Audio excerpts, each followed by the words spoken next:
welcome Pavlo Kazarin, Так, друзі, мене звати who Павло came Казарін, це back. «Зворотній відлік» I'm Суспільному. Pavlo Як завжди, Kazarin. ви This is можете the countdown побачити, program я on перший, я Суспільне був TV. всіх You can регіональних see ефірів, us on нашого Культура телеканалу. TV, Вітаємо. on Ну, що тобі розповісти? Я лише Ukrainian нагадаю, radio, нас сьогодні on вже встигли all замінувати. regional Хтось, напевно, посадив на до Суспільне Студії, TV намагався branches. зірвати So офіційні дебати, на somebody які, called to прийшов police and Президент tried to дякуємо студії, тому що ми undermine the запропонували, official national debate, but neither of people, neither Дякуємо вам, of по-перше.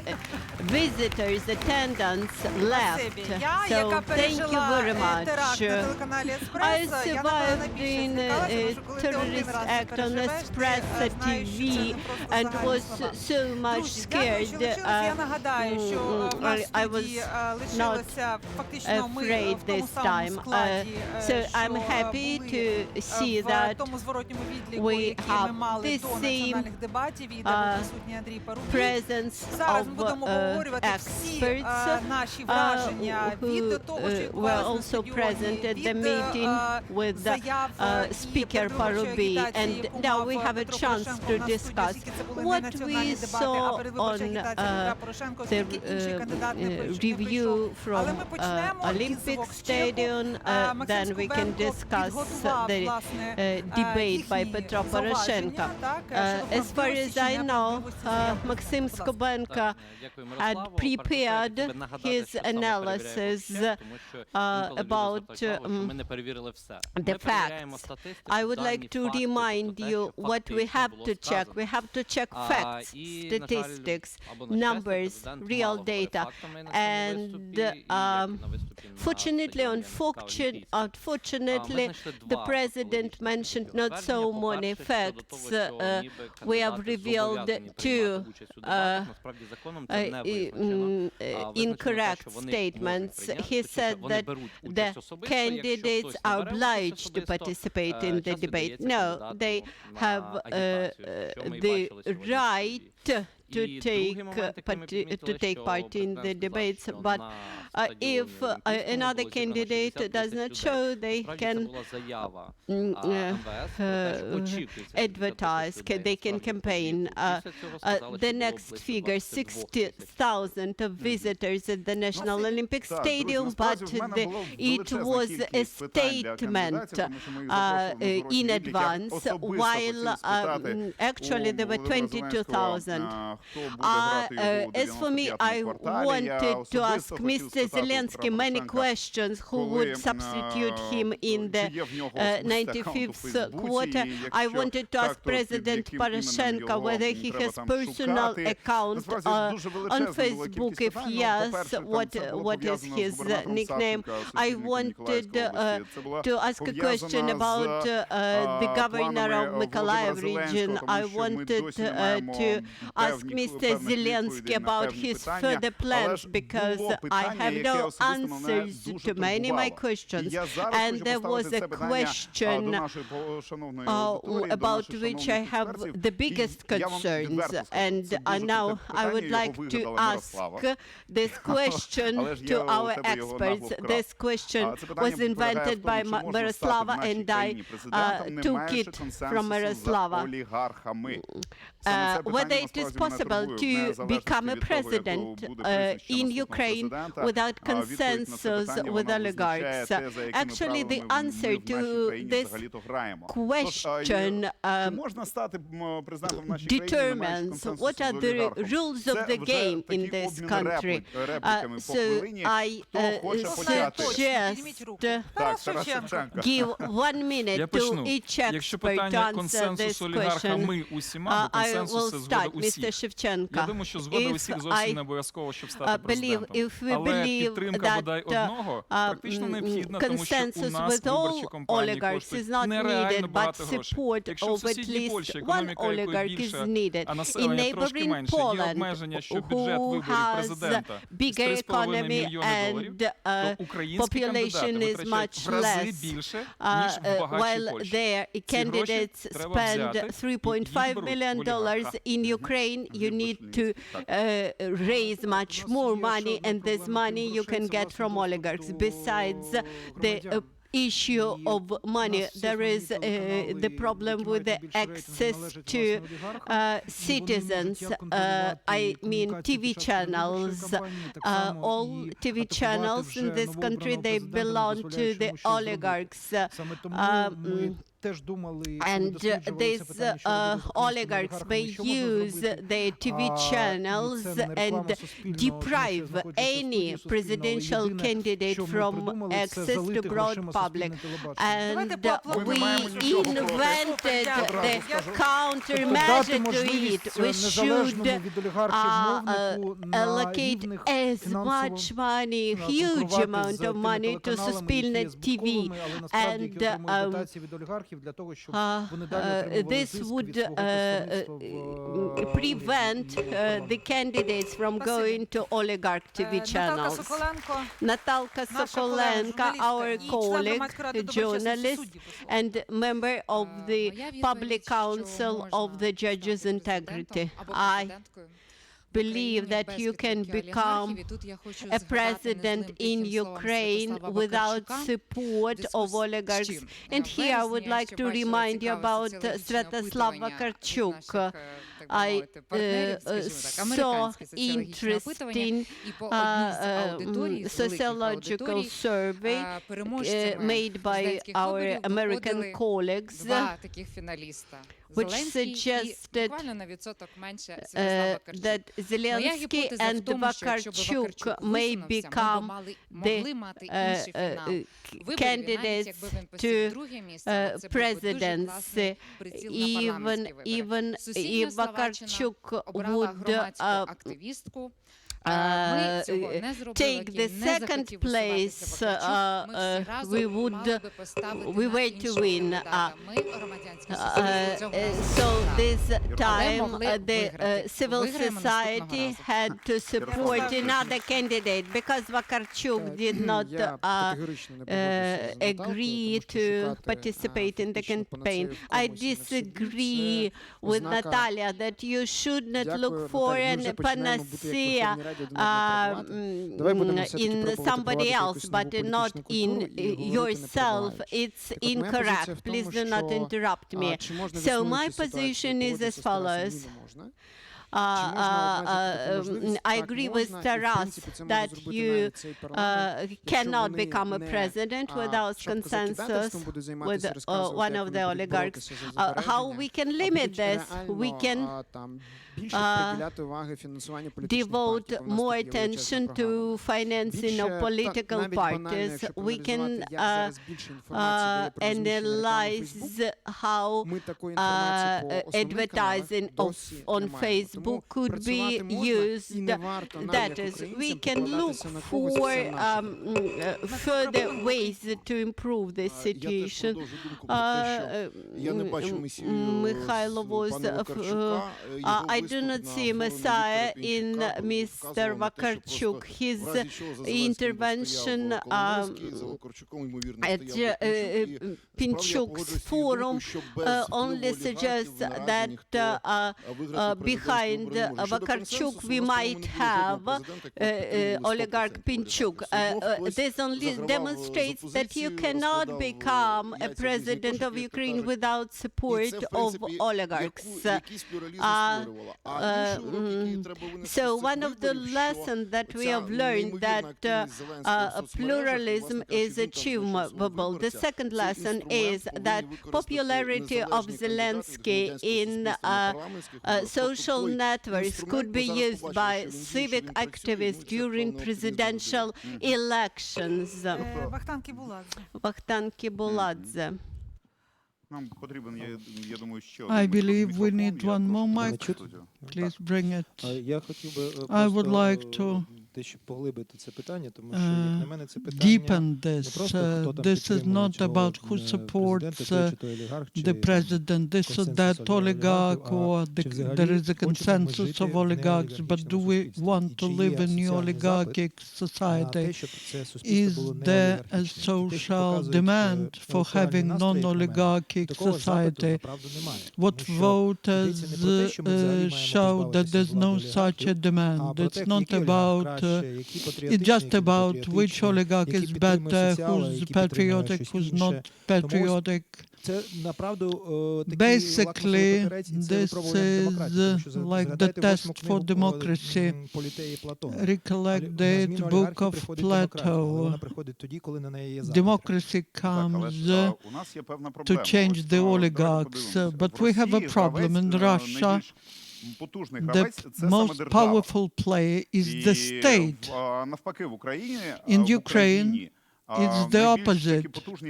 The most powerful players were oligarchs, and the state that was always weak, and it's doomed sometimes to collaborate with someone. And they, for 5 years in Facebook, people were writing, why Akhmetov is not in prison, now they will write why Kolomoisky is not in prison. My question is, how can we get rid of the influence of oligarchs? Why do we think that we can overcome some financial industrial groups that have huge resources in the situation when state institutions are so weak? That's the question to Yevgen Glebovitsky. I'm looking at him. If he manages to tell everything within 1 minute, I will be happy. I don't know whether I can tell about what's the pain of Ukrainian people in a minute. The problem is not in oligarchy, but it's not, but in the fact that they are not accountable. If oligarchs were more accountable, and they would become large business, they would be in conditions where they had to compete. But now we don't have such conditions.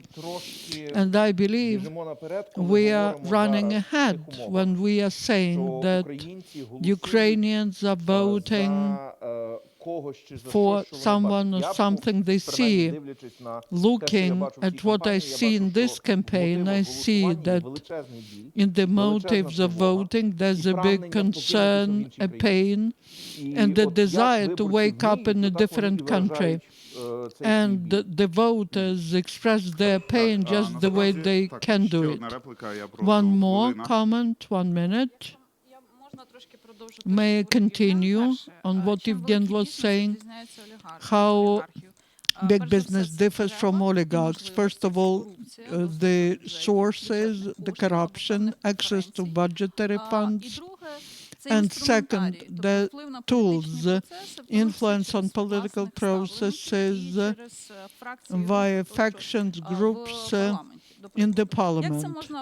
How can this be limited? There will be no self-regulation, but oligarchy appeared during the times of Kuchma, and next 3 presidents were supported, not by consensus of everyone, even though there are legends about 2014 that there was a consensus, but there was support from different of them. How could this be limited? The parliament has to demonstrate their political will, and there are several tools for that. First, limited election funds. You cannot compete equally if one has the chance to invest 1 billion into campaign and another one several million hryvnias. Second, transparent work of mass media that could be owned by oligarchs, but when the national board on TV and radio broadcasting cannot impose a penalty on violations which every TV channel was doing, like 1+1, 203 hours were showing candidate Zelensky during 90 days before the first tour. Prямому and the 5th channel were also violating. They were not balancing the content, but the National Council can do nothing. That's the problem. If the channel of communication with voters is honest and the election fund is limited, then there should be also punishment for violations. And that is the component which is about law enforcement and courts. There's a certain progress in law enforcement system. It's more complicated with courts. Andriy Parubiy was here. After discussion, he came and he said that he's trying to put the election code for the second reading, but we need some decisions which will be about the next parliamentary campaign, even though the election funds are limited there. But we have these who come because of majority votes. And by the way, I am so sorry that the candidates did not come for the countdown. We wanted to ask them so many questions. Our experts wanted to ask many questions, because during several months both candidates are trying to avoid these questions. But some topics are to be mentioned aloud so that we do not forget them. I would like to give the floor to the lawyer Nassim Najem. Masi, greetings.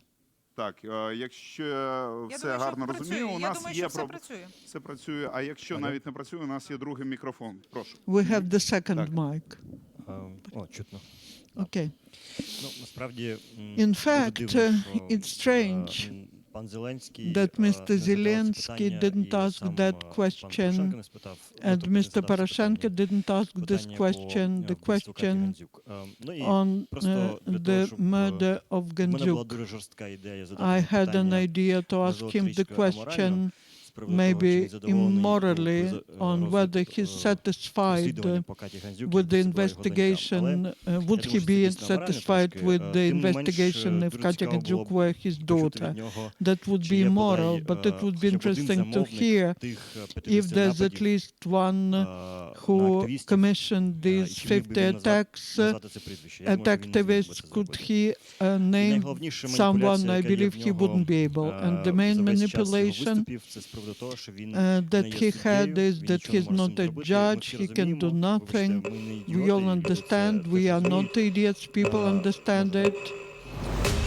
And that Mr. General Prosecutor is one of the most immoral people in politics, because he said that the case of Katya Gandzuk is on his personal control. He said that he was with Katya Gandzuk at Maidan, he knew her, but what the General Prosecution is doing now, they are silently agreeing.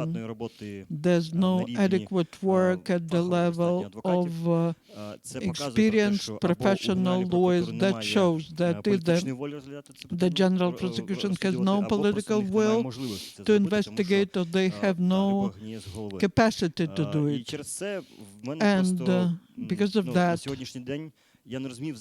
I don't understand why we are talking about some other reforms once we don't have a feeling of security.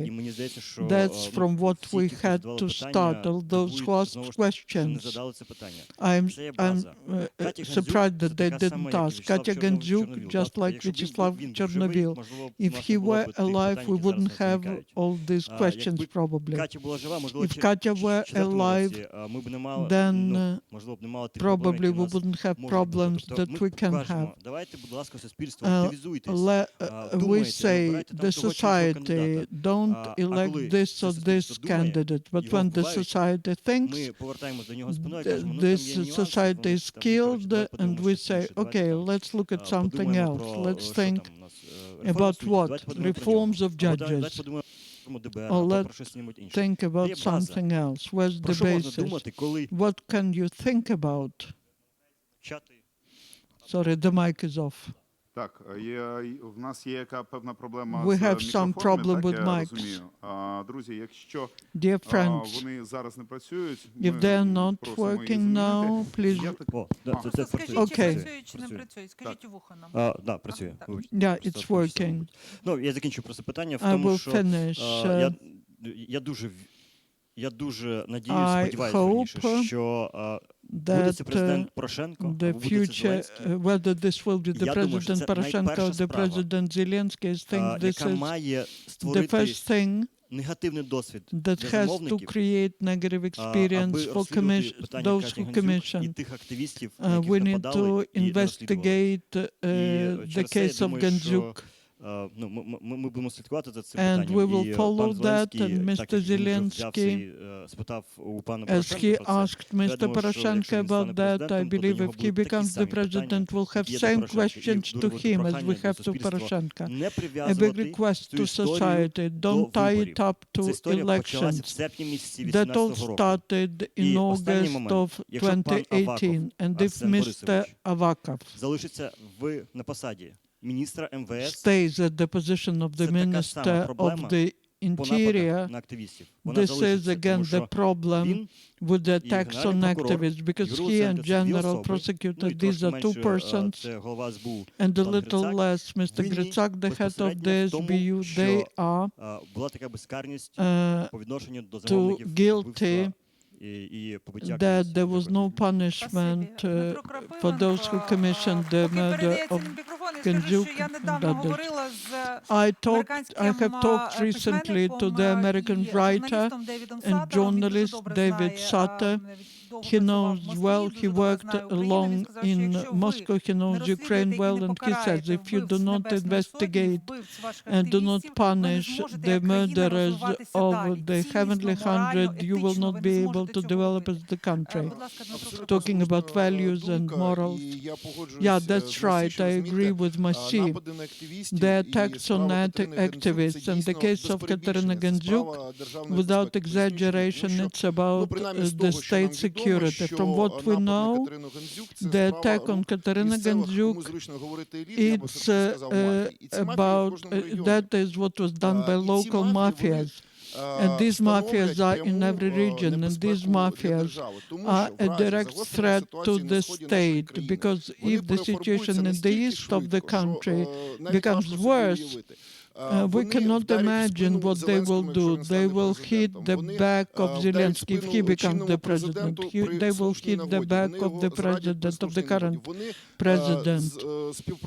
They, cooperating with him, continued all their attacks on activists, and that's just the top of an iceberg of what they do in their region.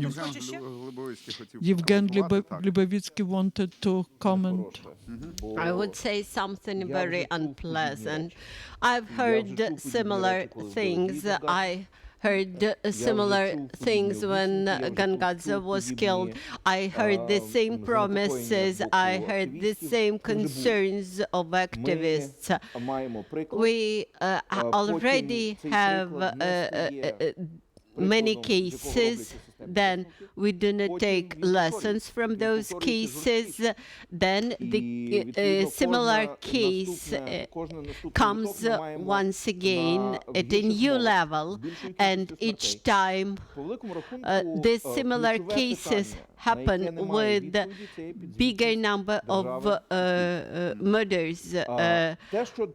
So each time when the power lacks to respond, the society learns the lesson, and this time society had clearly demonstrated that it does not like when it is spoken from above, and this position costs votes to the current candidate to presidency. You cannot manipulate with society, but you can do another steps which currently may result in huge risks. You can hamper our European integration, you can increase the security risks for the country, etc. So the question now to you and to all the guests, did you feel any anxiety observing the show on the stadium, that fighting of memes, that fighting of jokes, that fighting of populist positions, which lead us into a situation where there are no senses.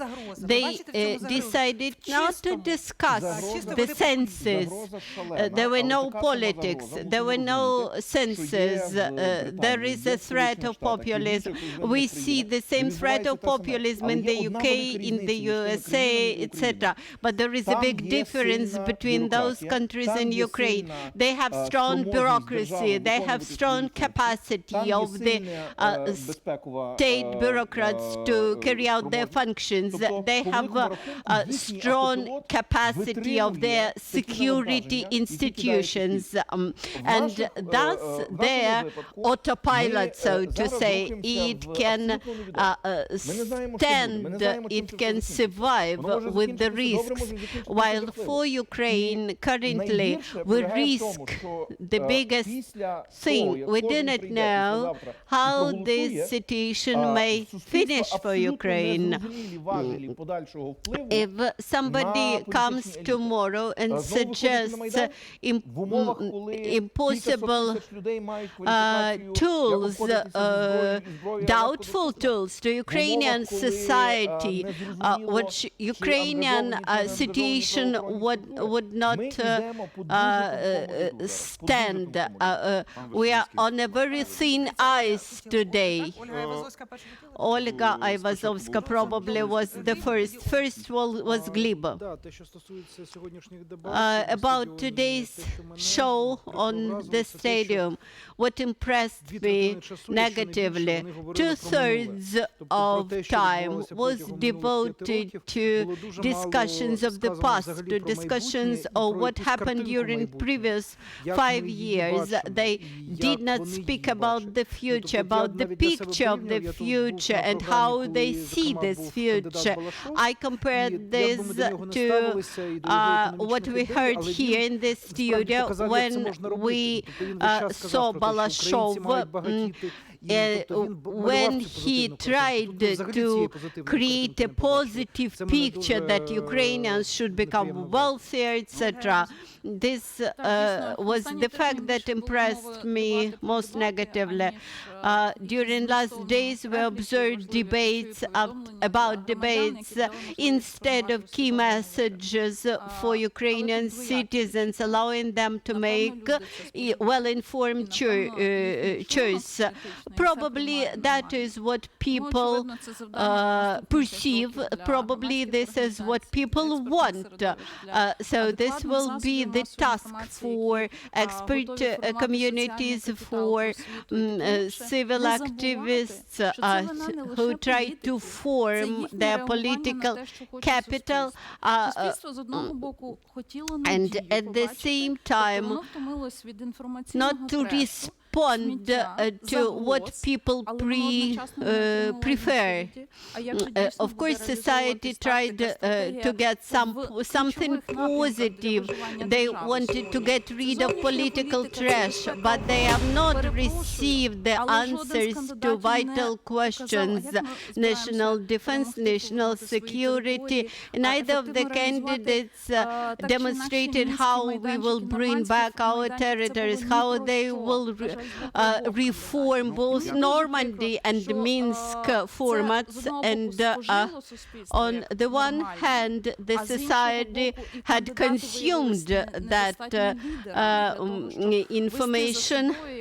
On the other hand, the society was not mature enough, and the candidates were not mature enough to formulate their policies.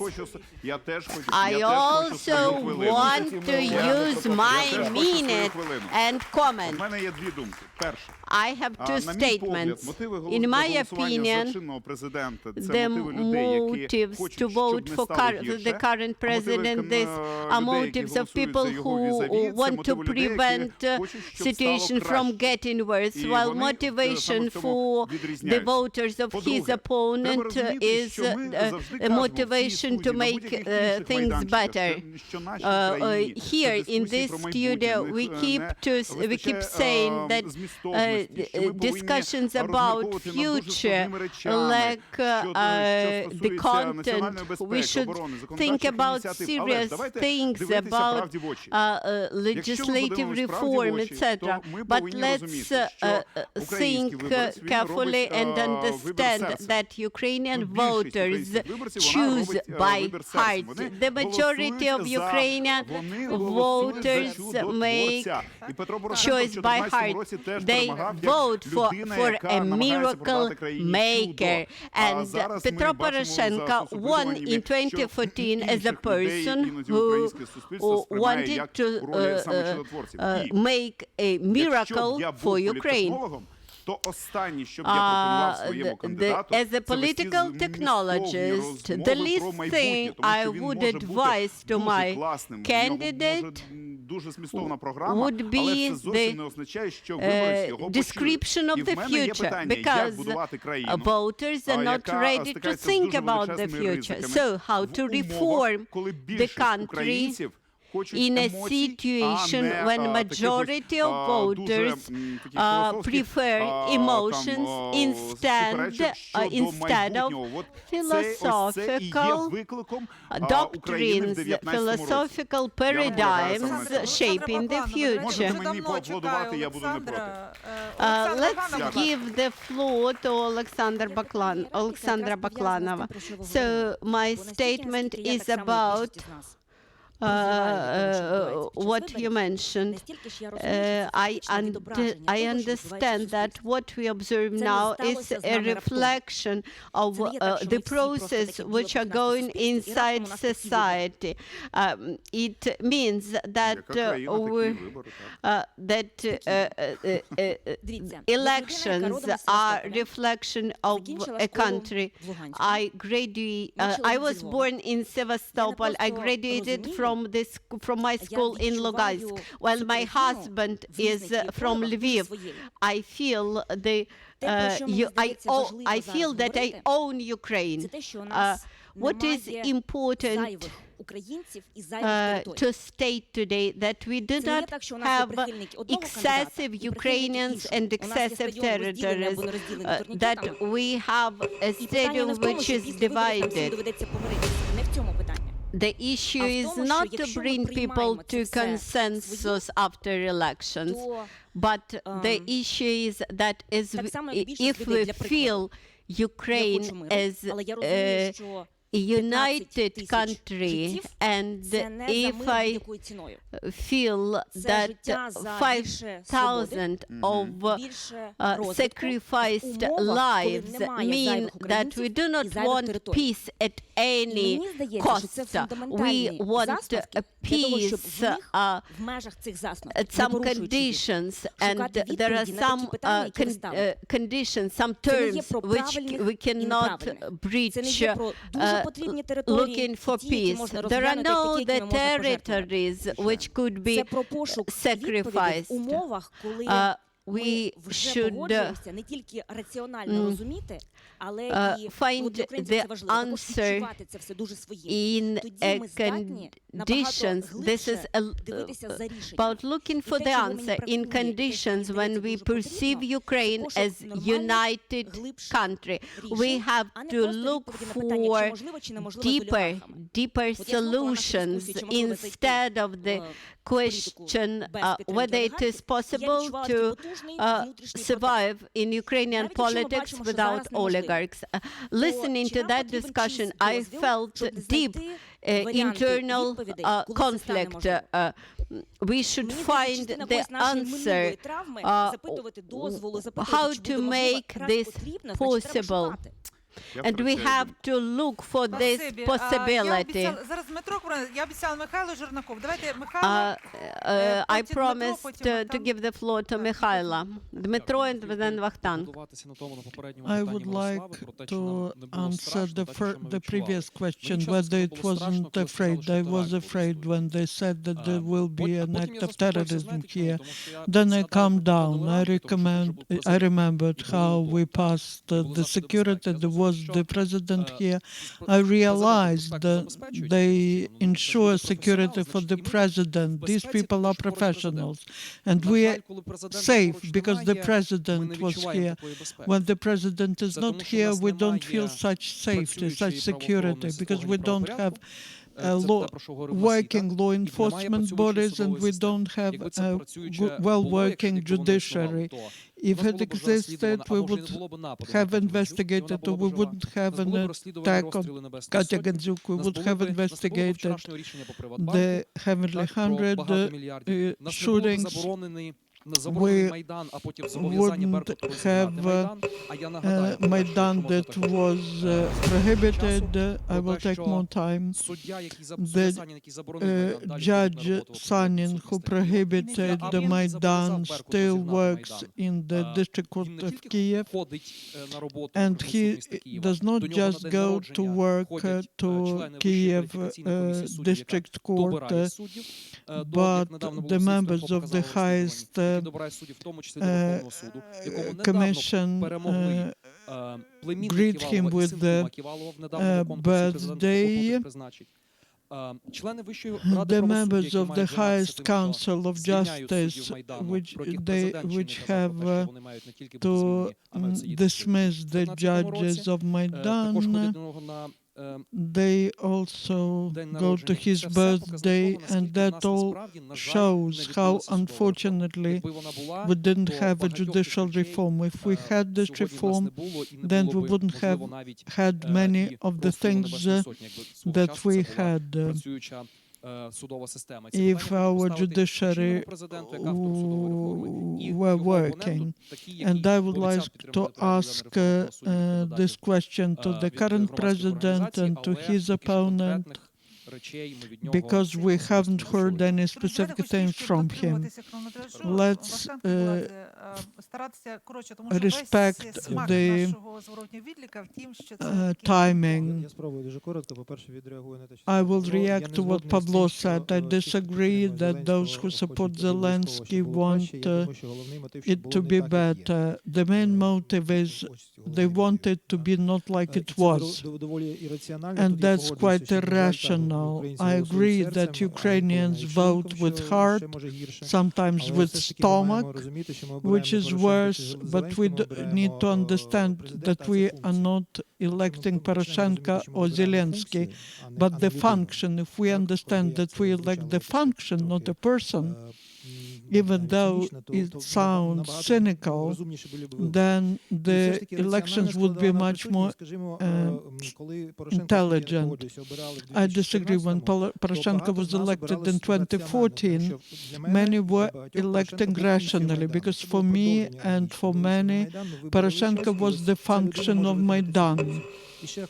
And I would like to also,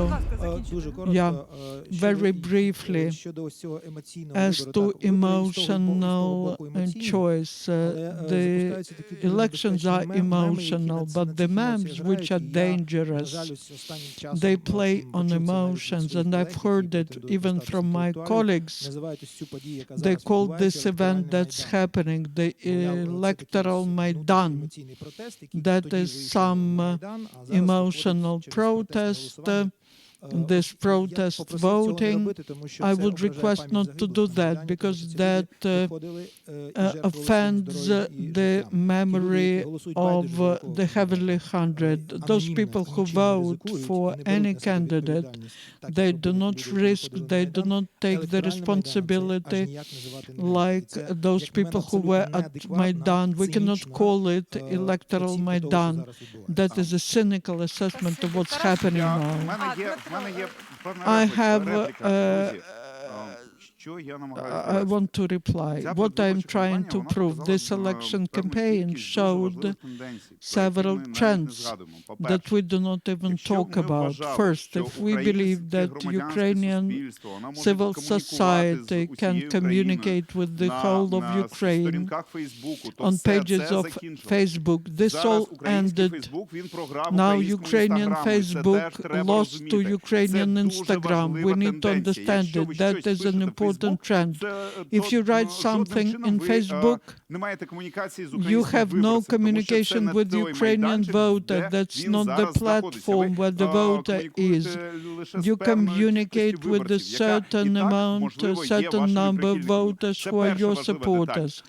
That's first important detail. The second detail, if you don't have the platform for communication with the voter, you don't have the language to communicate with the voter. It's not about Ukrainian or Russian, it's about emotional language. We're trying to talk about complicated things, but we are talking in complicated language. If someone wants to hear us, they will not understand what we are saying here. My question is, how do you hope to be heard by voters at parliamentary elections? If, first of all, we don't have the platform, we don't have the language and the content to understand how to talk to them, and secondly, if someone cannot convince, goes with the driver and cannot convince the driver, then that's lack of communication. A brief reaction, Ярослав, Дмитро, Ден, Тарас, a brief reaction. We did not lose to Instagram. Let's not be naive. We lost to 1+1. We lost to technology, to the series, the technology that showed a very clear president and the clear opponents. If you look at the reality, they created reality before. Instagram is the moment of mobilization. Facebook fell out of this category, and we are speaking the bird's language. We're not talking about one thing. At the stadium, we saw one element of accountability which people feel, the street. Because the supporters of Poroshenko went to the street, the supporters of Zelensky didn't go to the street, and that's a big problem. In our system, we have one mechanism of accountability till now. After the deaths, after 2014, it's the street, it's negative. Because we need to create what will balance any president, whatever name of the president is. Dmitro Krapivенко. I would like to continue the previous thought. You understand, I'm absolutely against being simpler, speak with smiles. We will lose. From the debates at the stadium, I had such an impression. You want to get to the shower and you get to the toilet and you are looking at how to get out of there. That was a total victory of the form of content. When President was here, he was speaking as normal, serious politician at the stadium because this idiotic format was imposed. He also looked like a clown as his vis-a-vis, and the way is only one. I agree with Ayvazovska. That's enlightenment, educating people. We should educate people like Zelensky says, good afternoon, everything's fine. What about you? His Instagram a million sees. Okay, Bogdan. In fact, we all support that a lot was said about the past and very little, especially we failed to do that, to ask questions about the future. I would like to say, let's talk about the 22nd of April. Once we didn't hear the answers to our questions, let's dictate. Let us say what we see it.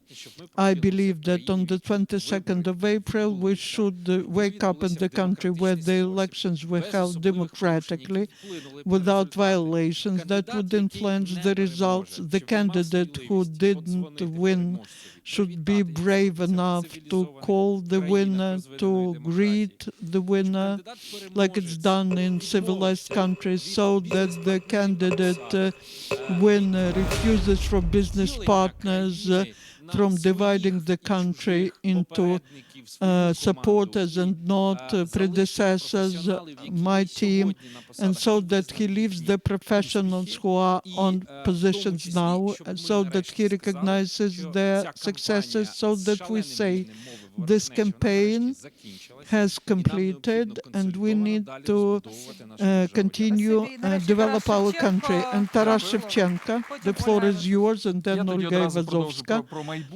About the future, I believe now many people are concerned with what will be after the elections. Potentially, I see three risky scenarios, quite dangerous ones.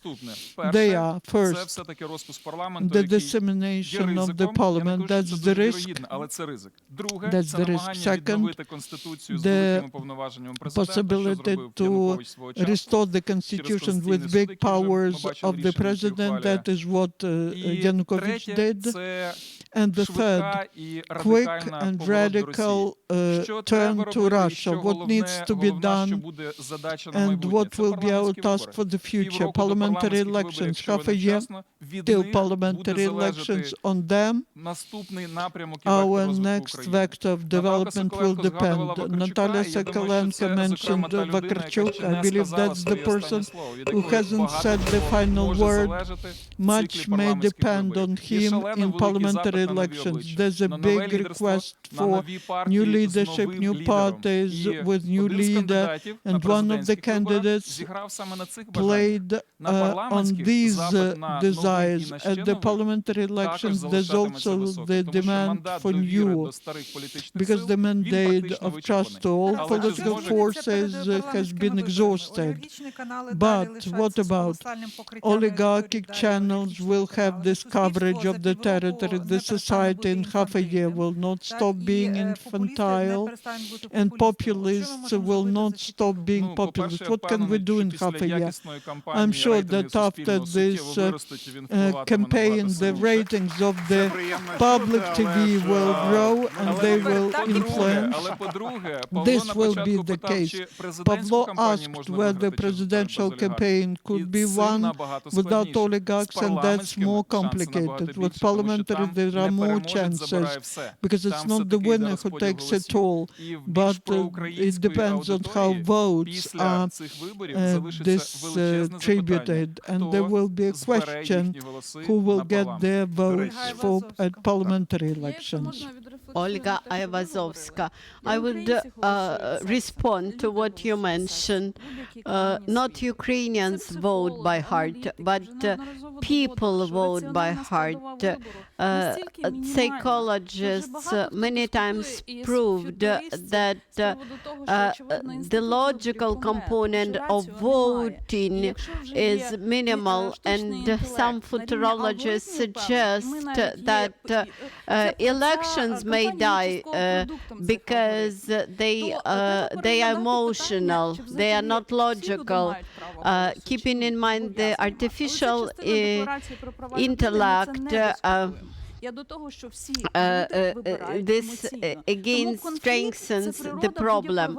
But we do not put this under doubts, and on Sunday we will see the results of this human nature approach. As for the parliamentary elections and what to expect, Ukraine has demonstrated that it is a democratic country, voting in prisons, in military units, in special asylum institutions is a symbol of true democracy for me. For the first time this was done in 2014 during presidential elections. And so I hope that voting will be recognized as fair voting, but what we will got on Monday, of course, Russian Federation will make an attempt of so-called peaceful pressure, trying to bring to forced peace on their conditions. We can expect to have very tough summer and very tough next winter, and both camps should be fully aware that future either newly elected president or secondly elected president will need all possible support even from opponents. Then political parties today have to demonstrate that they are political institutions able to be responsible for the current situation, or alternatively they are just a soap balloons which would disappear. Let us imagine April 22nd, and I recollect February of 2010, when the inauguration of Viktor Yanukovych, and in the Correspondent magazine there was a column by Yegor Sobolev which was called Viktor Yanukovych, our unexpected ally. At that time, Yegor Sobolev wrote that Viktor Yanukovych and the election of Viktor Yanukovych, which is absolutely negative symbol, would encourage many Ukrainians to realize that Ukraine requires attention of all the Ukrainians. So in case of the arrival of a new president, we will learn new lessons, and with each turn of history, the civil society will become stronger.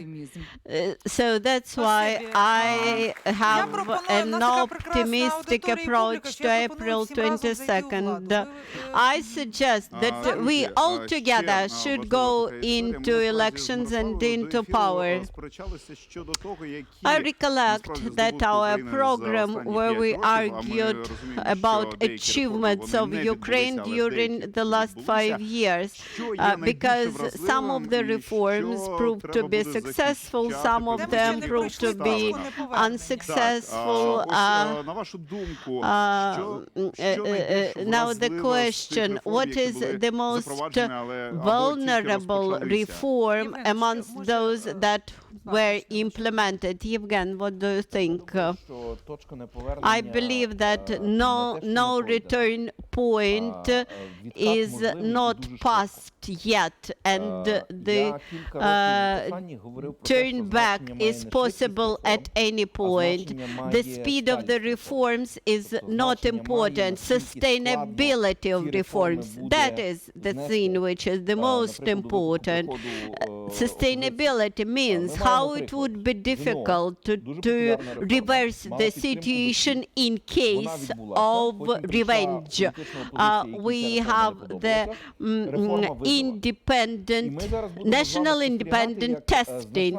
Even when opposition to this reform had arrived to power, they found it impossible to reverse this reform.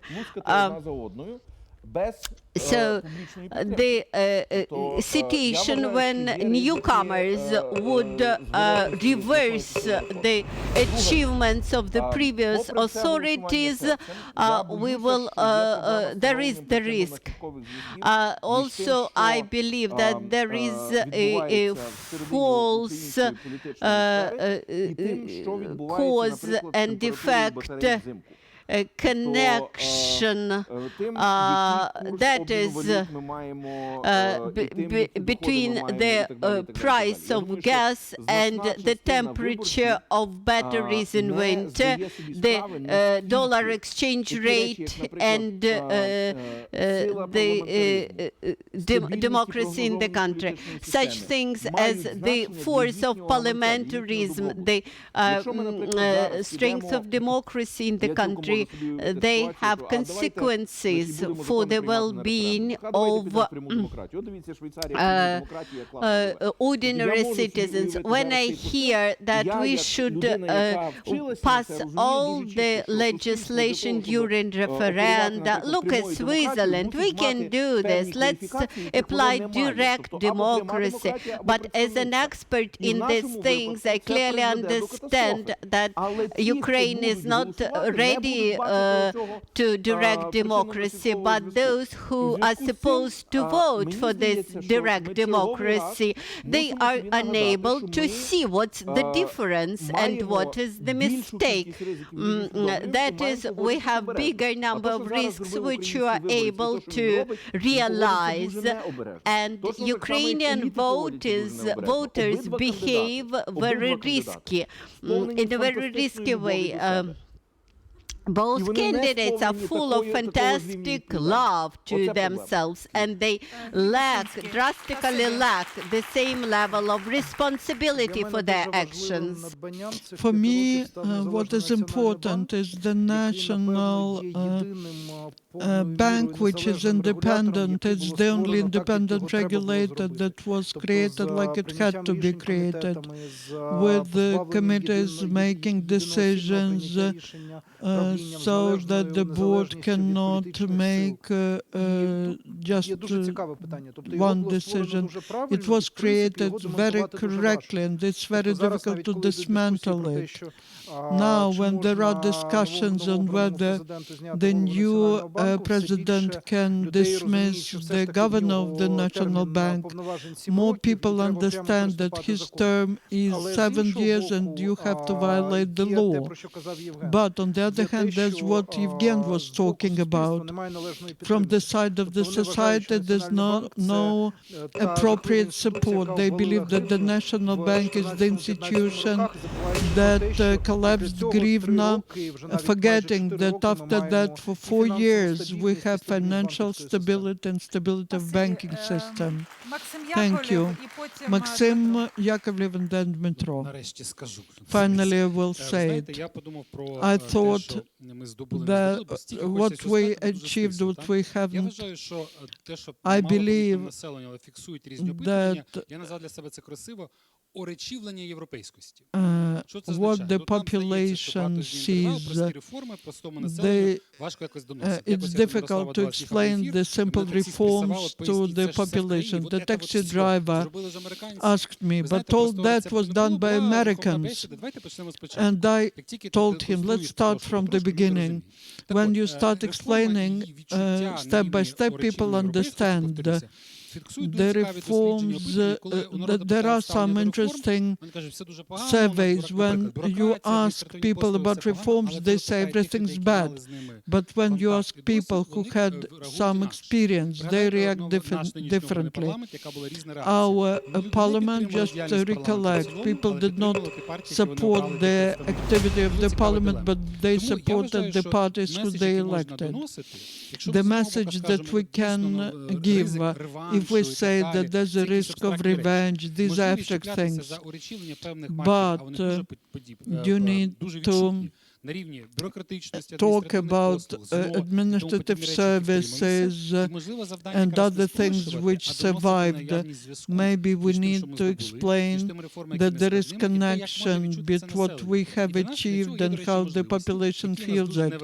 And we have some capacities for that. I agree that Instagram is powerful, and in the country there's some gap between what you can relay and how to work with that. I will give a quote. One grand issue, he was saying, will you build some towers to disseminate information? Celebrity politics.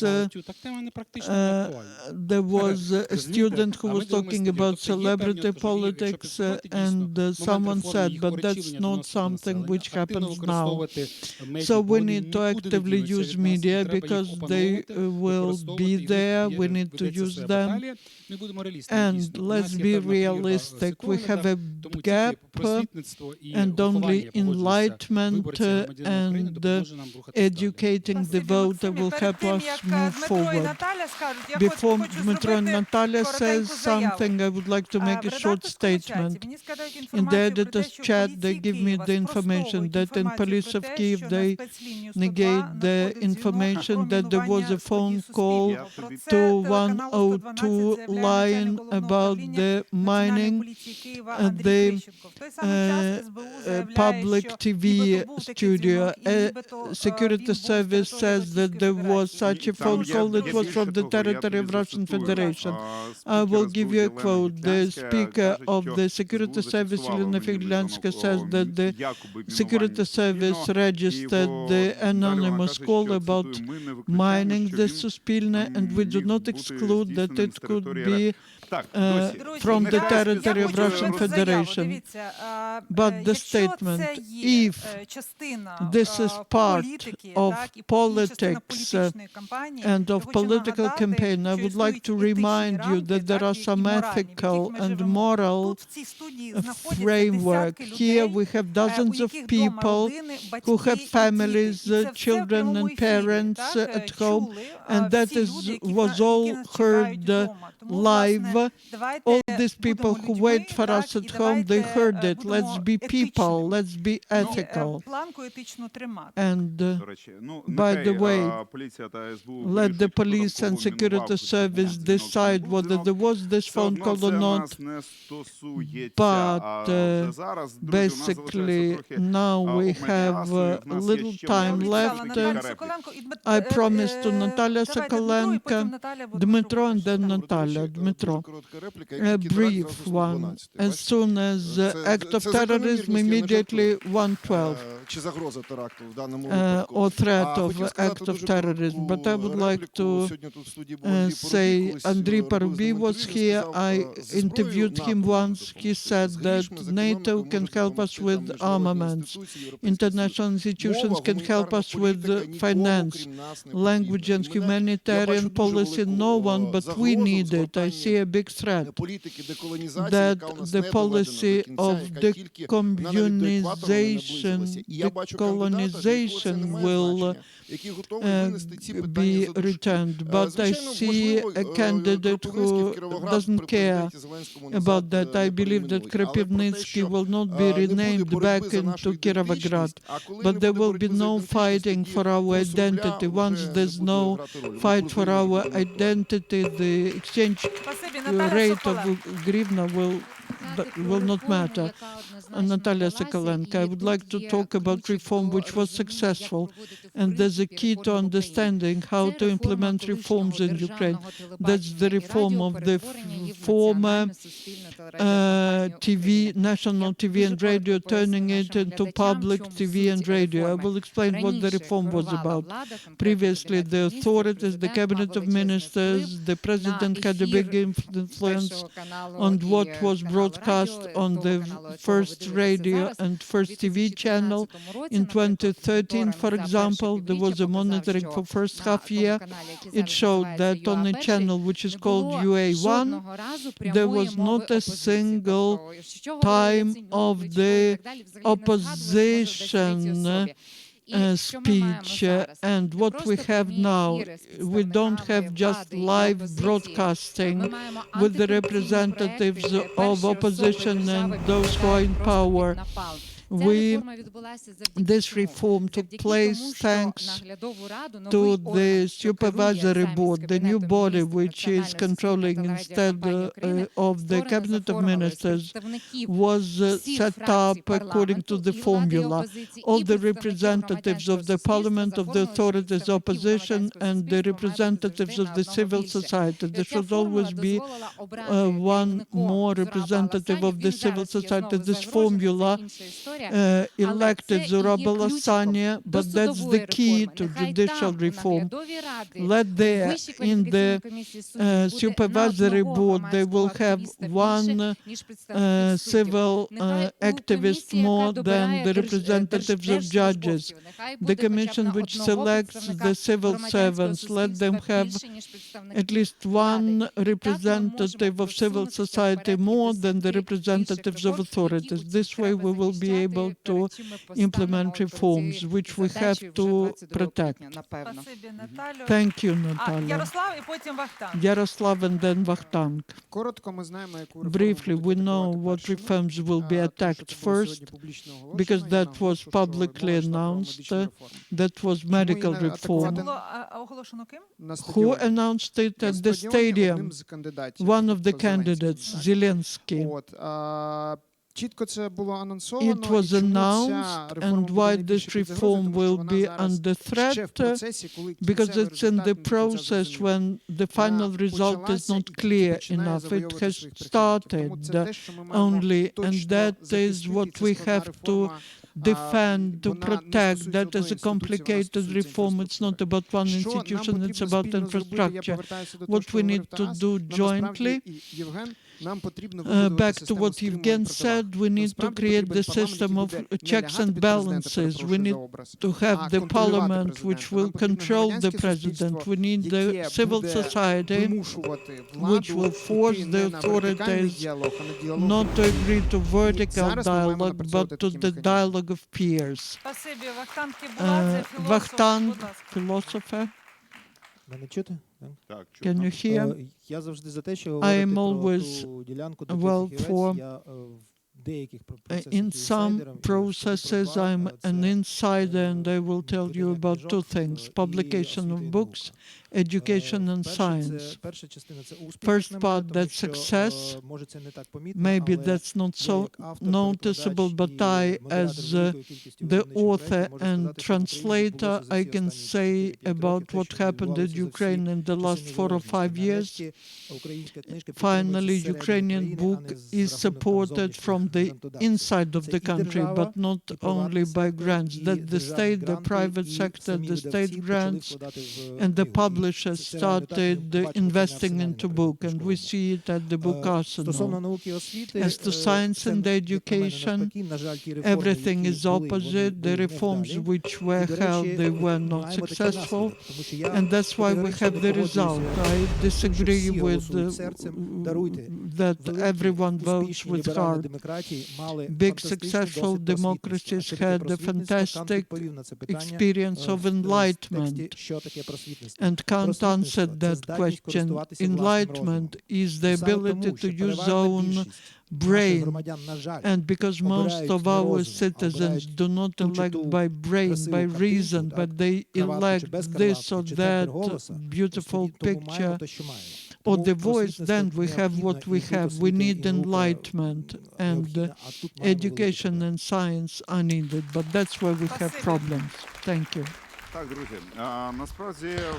Well, dear friends, we have less than 10 minutes left till the end of our program, and there are several issues which are big concern for me, irrespectively of the results of Sunday. And among many of them, I have the question, what will expect fact for us, irrespectively of the name of the president, irrespectively whether Petro Poroshenko or Vladimir Zelensky becomes the president. We heard that that Russia wants to establish a ban for export of oil to Ukraine. Do we export much? We export much diesel fuels, and but this share of Russian oil had become bigger during last time.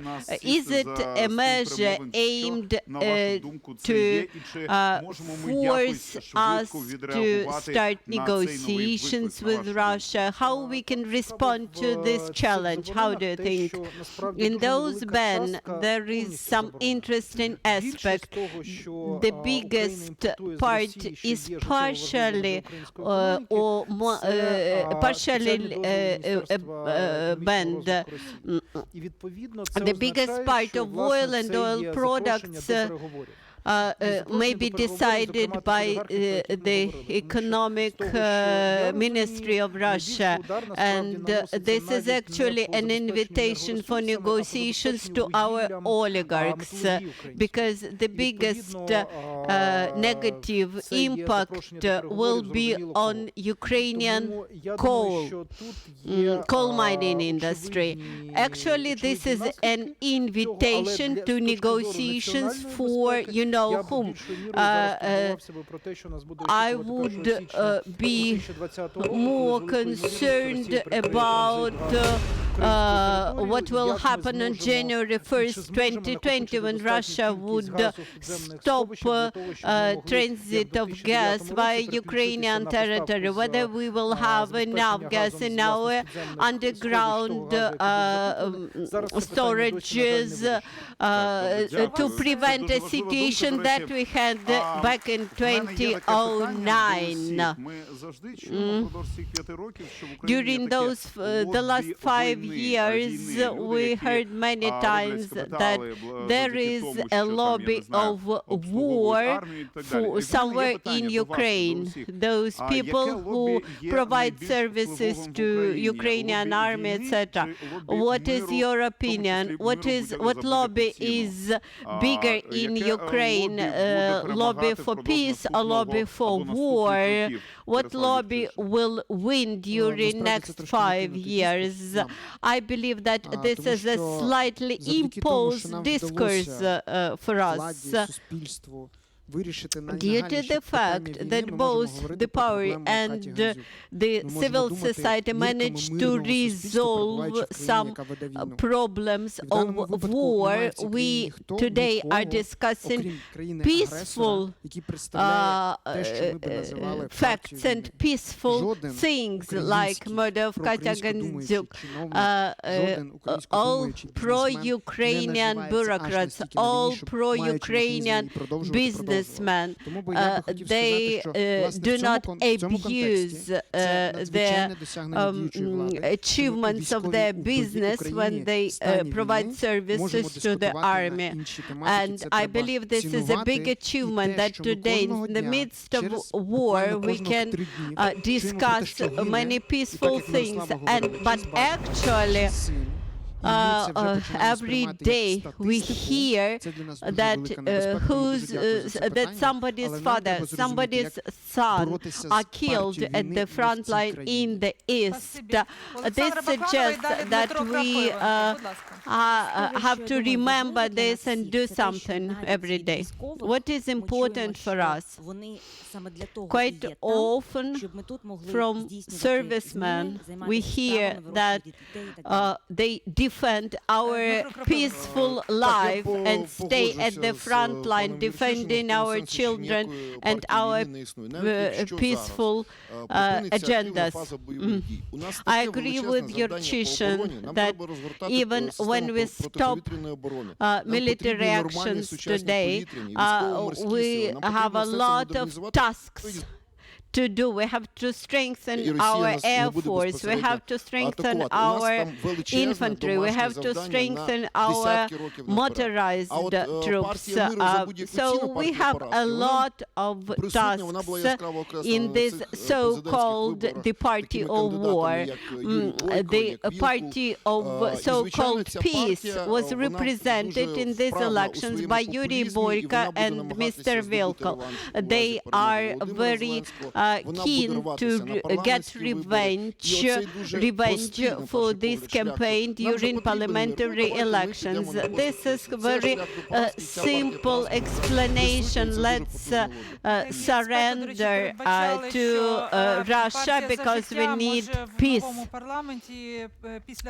Party for the life may try to gain more seats in the new parliament, and together with Zelensky's party form big coalition in the future parliament.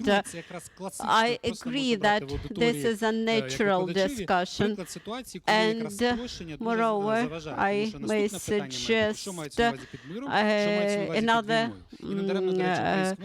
language. What would happen if we distinguish and determine more correctly who are the party of peace and who are the party of war? The party of peace comes immediately to Novorossiya, and the laws on decommunization, demolition of the monuments to Lenin, etc. The so-called party of war stands for development of Ukrainian army and the right to regain our territories. Let's assume we need to think about our strategic and tactic actions in case of Russia unexpectedly leaves Donbass and leaves Crimea. The Russian discourse is imposed in Ukraine that Ukrainian people who speak exclusively Ukrainian language are supposed to be Ukrainian nationalists. We have 3 minutes left, and we can hear 2 more comments. Who has some optimistic opinion? I would request Yevgen Glebovitsky to tell us something optimistic for the future. Everything that does not kill makes us stronger.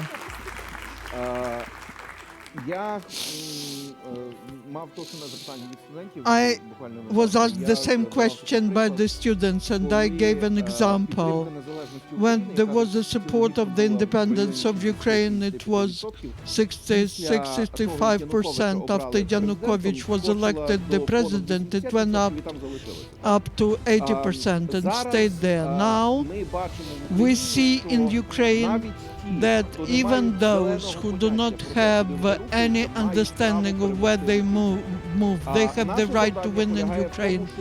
Our task is to survive that, and enriched by this experience, we need to move on. Alexander Pashaver, famous economist and thinker, who was here 2 days ago, said, "Friends, don't worry. The course of history, the wheel of history goes irrespective or despite the choice, any choice of Ukrainians, because we go towards Europe and European values, and that's irreversible." You know what makes me happy? What we heard at the stadium. For a long time, for 28 years, we were electing between the supporters of Europe and supporters of Moscow. Now we hear about pro-European discourse from both candidates. We can doubt whether both of them are fair, but that means that European discourse wins And even if someone wants to go to compromise, they still are using pro-Western political discourse. That means that Ukraine changed, Ukrainians changed, and our system of values is turning and is different from what we saw during the last 28 years. Thank you. I would like to again thank our wonderful experts, Гліб Вишлінський, Ольга Євазовська, Євген Глібовіцький, Тарас Шевченка, and these wonderful people, Вахтанг Кійбуладзе, Євгенія Матревська, Богдан Криклівенко, Наталя Соколенко, Юрчишин Ярослав, Саша Бакланова, Дмитро Крапивенко, Максим Яковлев, and definitely Maxim Skubienko, who were checking the facts. And Miroslava Barchuk and Pavlo Kazarin. And we'll be back here on Sunday when we have the night of the second tour. We'll start approximately at 7:30 and we'll work till midnight. Tomorrow is the day of silence. We'll meet on Sunday. Everything will be fine. Glory to Ukraine.